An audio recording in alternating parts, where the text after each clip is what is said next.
Noong panahong iyon, sinabi ni Jesus sa mga Pariseo, "May isang mayamang nagdaramit ng mamahalin at saganang-sagana sa pagkain araw-araw.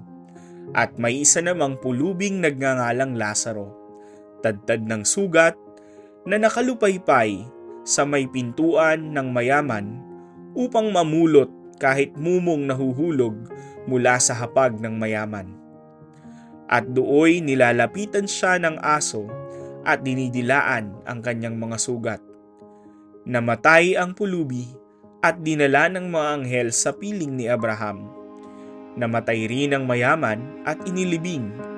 Sa gitna ng kanyang pagdurusa sa Hades, tumingala ang mayaman at kanyang natanaw sa malayo si Abraham, kapiling ni Lazaro, at sumigaw siya, 'Amang Abraham, mahabag po kayo sa akin.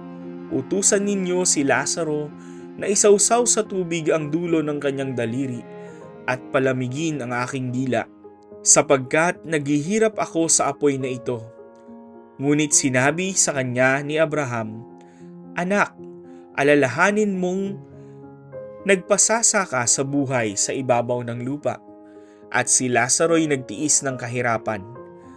Ngunit ngayoy inaaliw siya rito, samantalang ikaw na may nagdurusa. Kung gayon po, Amang Abraham, ipinamamanhik ko sa inyong papuntahin si Lazaro sa bahay ng aking ama, sapagkat ako'y may 5 kapatid na lalaki. Paparoonin nga ninyo siya upang balaan sila nang hindi sila humantong sa dakong ito ng pagdurusa.' Sinabi sa kanya ni Abraham, 'Kung ayaw nilang pakinggan ang mga sinulat ni Moises at ng mga propeta, hindi rin nila paniniwalaan kahit ang isang patay na muling nabuhay.'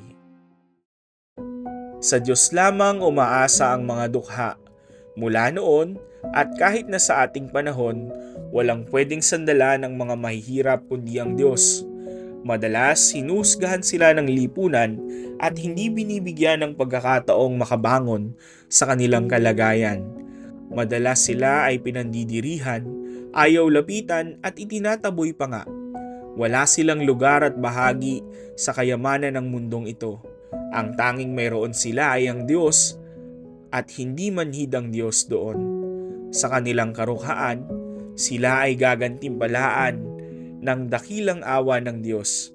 Sa katapusan, kung sila ay mamumuhay ng matuwid sa kabila ng mapang-aping mundo, sila ay bibiyayaan ng langit. Ang panukat na ginagamit sa kanila ng mundo ay hindi panukat ng Diyos. Sila ang pagsubok na hindi napagtagumpayan ng mga mayayaman, kaya sila ang magtatamo ng kaligayahang walang hanggan.